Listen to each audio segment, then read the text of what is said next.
መሪውን ትንሽ እንገራችሁ መሪው እንደምናውቀው አይነት ክብ ሳይሆን ልክ የጌም መጫወቻ የሚመስል አይነት shaped odd shaped wheel ነው በውስጡ 6 ሰውን በኮምፎርታብሊ ማስቀመጥ የሚቻልበት የመቀመጫ ሴቲንግ አለው ማለት ነው እንዲሁም ደግሞ የስቶሬጅ አንደር ሰከንድ ሮ ሲት ሁለተኛው ሮ ሲት ላይ በስር በውስጡ ወንበሩን ብትገልጡት አዲሽናል ስቶሬጅ ወይ ደግሞ እቃ ማስቀመጫም አለው ማለት ነው ወደ ውጪው እንውጣ እንዳፍታ የውጪው ፔንት የለውም በነገራችን ላይ የዚህ የሳይበር ትራክ መኪና ቀለም ቅብ የለውም መኪናው ማለት ስለዚህ ስቴንለስ ስቲል ቅርጽ ያለው ኖ ፔንት ኖ ቺፕስ ስለዚህ በዛ አይነት ሁኔታ የተሰራ ነው በጣም አልትራ hard በሆነ የስቴንለስ ስቲል ማቴሪያል የተሰራ ሲሆን ይሄውም ደግሞ መጎርጎድን መበሳትን መጣመምን ዳሜጅን ወይ ደግሞ ረጅም ጊዜ ሳይዝግ የመቆየትን ነገር በውስጡ አካቶ ያመጣል ማለት ነው እንዲሁም ደግሞ የዚሁ የቴስላ የውጪ አካል ለየት የሚያደርገው ምንድነው ቡሌት ፕሩፍ እንደሆነ ተነግሮለታል ብረቱ ማለት ነው ከመስታወት ውጪ ያለው ማለት ነው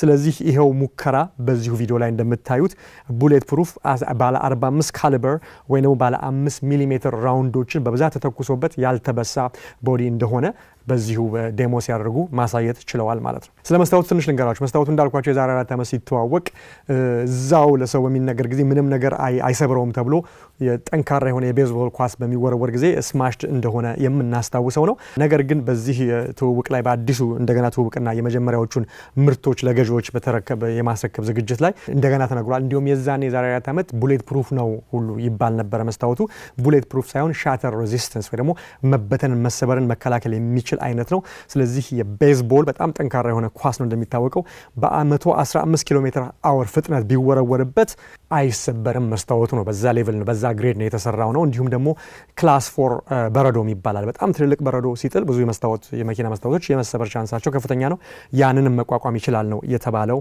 ማለት ነው እንግዲህ እንዲሁም ደግሞ አኮስቲክ ግላስ ነው የተባለው ስለዚህ መስታወቱን ከዘጋችሁት ከውጪ ምንም አይነት ድምጽ እንደማያስገባ ተነግሮለታል ማለት ነው ወደ ውስጥ እንመለስና ባለ 17 ኢንች ታች ስክሪን አለው ኦል ኒው ካስተማይዝድ የሆነ ዩዘር ኢንተርፌስ በዛ ስክሪን ላይ ቤዚክሊ መኪናውን የምትፈልጉት ነገር መቆጣጠር ይችላልላችሁ ከኤሲዩ ከኢንፎቴንመንት ሲስተሙ ከጂፒኤስ ሲስተሙ ከቴሌኮሙኒኬሽን ሲስተሙ ጭምር በርካታ ነገሮችን መቆጣጠር በመትችሉበት ሁኔታ ተደርጎ ነው የተሰራው ለየት ያለ ነገር ልንገራችሁ ያው አውቶማቲክ ማርሽ ታቃላችሁ ማርሽ አያስፈልገውም በተኖች ናቸው ብዙ ጊዜ አሁን መኪናዎች እንደምታዩት የሳይበር ትራክ ማርሹ የሚገኘው ጣሪያው ላይ ነው ስለዚህ RDN የሚሉት ነገሮች በተኑ ልክ እንደ አውሮፕላን ወይ እንደሌላ ነገር ጣሪያው ላይ ያለው ከዛ በተጨማሪ ደግሞ እጃችሁ ወደ ላይ መስቀል ካልፈለጋችሁ ስክሪኑ ላይ በታች ስክሪን የነዛን የአውቶማቲክ የአነዳድ ሂደቶች በእንደዛ ሁኔታ መቆጣጠር ትችላላችሁ ማለት ነው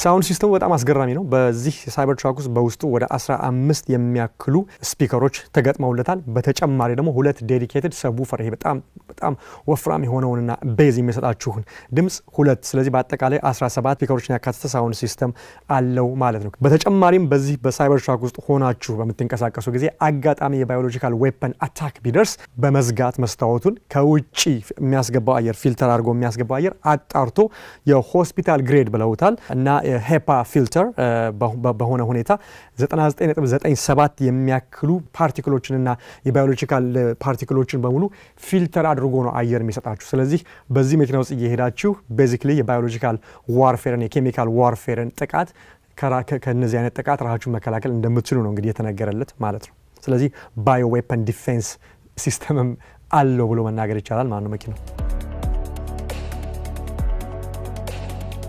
ፒክአፕ እንደመሆኑ ወደ ኋላው እንሂድና የኋላውን ስፋት እንይ ወደ 1.82 ሜትር የሚያክል የጭነት ቦታ ከኋላው አለው እንዲሁም ደግሞ ከስር ስትገልጡት የቤዱን ማለት ነው ከስር ተጨማሪ ሰርጉዶ የተወሰነ ዕቃ ማስቀመጥ የምትችሉበት ደግሞ ተጨማሪ ቦታ አለው ማለት ነው ይሄ መኪና ኤሌክትሪክ መኪና ነው እንዳልኳችሁ ከኋላው ቻርጀር አለው ፒክአፑ ጋር ከኋላ ስትሄዱ 120 ቮልት ወይ ደግሞ 240 ቮልት አውትሌቶች አሉት ማለት ነው ስለዚህ በዚህ አማካኝነት የተለያዩ ኤሌክትሮኒክ ዕቃዎችን ማሽነሪዎችን ማንቀሳቀስ ትችላላችሁ ማለት ነው እንዲሁም ደግሞ ለጊዜያዊም ቢሆን ቤታችሁ ቢጠፋባችሁ መብራት ቢጠፋ ከሳይበር ትራክ ለቤታችሁ ፓወር ማግኘት መቀበል የምትችሉበትን ብቃት አለው ማለት ነው የዛሬ 4 ዓመት ይሄን መኪና ሲያስተዋውቅ የፒክአፑ ሽፋን የሶላር ፓነል ሆኖ ከፀሐይ ላይ ፓወር ተቀብሎ ከ25 እስከ 65 ኪሎ ሜትር ተጨማሪ ሬንጅ ለመኪናው መስጠት የሚችል ተጨማሪ ፓወር መስጠት ይችላል ብሎ ተናግሮ ነበር። በአሁን በቀደም በተዋወቀው የሳይበር ትራክ ላይ ያ አይነት ፊቸር አልተካተተም። አሁንም ግን እንደሚካተት ተነግሯል። ነገር ግን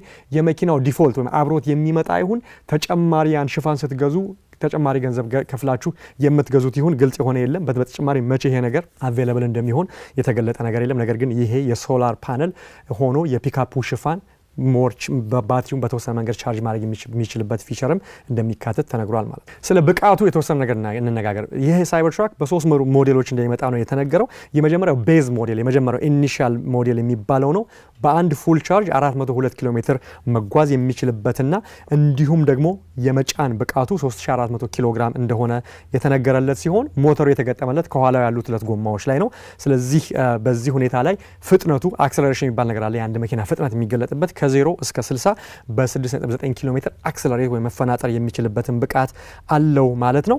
ይሄ መኪና በብዛት አሁን በቀደም ለተወሰኑ ሰዎች ነው መኪና ተመርቶ የተረከበው። በ2025 ጀምሮ በማስ ፕሮዳክሽን ተደርጎ ከ61000 የአሜሪካን ዶላር ጀምሮ ለሰው እንደሚቀርብ ተነግሯል። ይሄ ዋጋ በ2019 ሳይበር ትራክ ሲተዋወቅ ከተነገረው ዋጋ በ21000 ብር ሞር ተወዷል ማለት ዛሬ 4 ዓመት ይሄንን ሞዴል ሲያስተዋውቁ በ40000 ዶላር እንደሚሸጥ ተነግሮ ነበር። አሁን ግን 61000 ዶላር መነሻው እንደሚሆን ተነግሮለታል። ይሄ የመጀመሪያው ቤዝ ሞዴል ማለት ነው። ሁለተኛው ሞዴል ደግሞ ኦል ዊል ድራይቭ ቨርዥን ነው። በአራቱም ጎማዎች ላይ ሞተር የተገጠመለት ሲሆን መነሻ ዋጋው 80000 የአሜሪካን ዶላር ነው። ይሄም በ2019 ከተዋወቀው የዚሁ አይነት ሞዴል መኪና ካስተዋወቁት በ30000 ዶላር ሞር ተጨማሪ አድርገው ነው ያመጡት። ይሄ እንግዲህ በ4 ዓመት ውስጥ ኢንፍሌሽን አለ፣ የፕሮዳክሽን የዕቃው ውድነት አለ፣ የኑሮ ውድነት አለ፣ ኢኮኖሚው መለጠ አለና ከዛም አንፃር ነው እንግዲህ ይሄ የዋጋ ልዩነት የመጣው ተብሎ የሚነገረው ማለት ነው።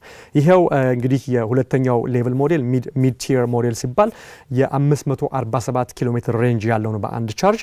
እንዲሁም ደግሞ 4500 ኪሎ ግራም የመሸከም ወይም የመጎተት ብቃት አለው ማለት ነው። ከ0 እስከ 60 የመፈናጠር ብቃቱ የዚህ ሁለተኛው ሌቭል ሞዴል ደግሞ 4.5 ሰከንድ ነው በአራቱም ጎማ ላይ ሞተር ስለተገጠመለት ማለት ነው። ቶፕ ስፒዱ የዚህኛው 180 ኪሎ ሜትር በሰዓት ቶፕ ስፒድ መሄድ ይችላል ማለት ነው። ሶስተኛው ሞዴል ቨርዥን ደግሞ በጣም በቃ ብቃት ያለውና ጉልበተኛው የሚባለው ኃይለኛ የሚባለው ነው። ሳይበር ቢስት ይሰኛል። ዋጋውም ውድ ነው፣ የሞተሩም አቅም ውድ ነው፣ የመጎተት ብቃቱም ውድ ነው። ስለሱ ትንሽ ነገር ልበላችሁ። አጠቃላይ የዚህ የሳይበር ቢስት ሞዴል የመጨረሻው ውዱ ሞዴል የሳይበር ትራክ የፈረስ ጉልበት 845 ሲሆን በ2.6 ሰከንድ ከ0 እስከ 60 የመፈናጠር ብቃት አለው። በአራቱም ጎማዎች ላይ ስቲል ሞተር አለው። ፓወርፉል የሆነ ሞተር አለው ማለት ነው። ቶፕ ስፒዱም ቀደም ሲል ከጠቀስኩላችሁ በልጦ 209 የመጨረሻ ፋስት ስፒዱ በዛ ይገለጣል ማለት ነው።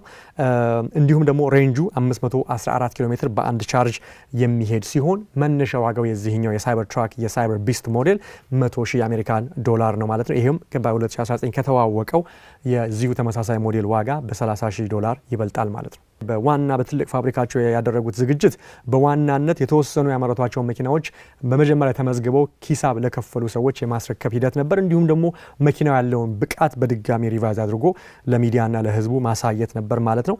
ሙሉ ማስ ፕሮዳክሽን ለብዙ ሰው በብዛት ምርቱ ለሽያጭ የሚቀርብበት ማስ ፕሮዳክሽን አሁን በመጪው የፈረንጆቹ ዓመት በ2024 እንደሚጀምር ነው የሚነገረው።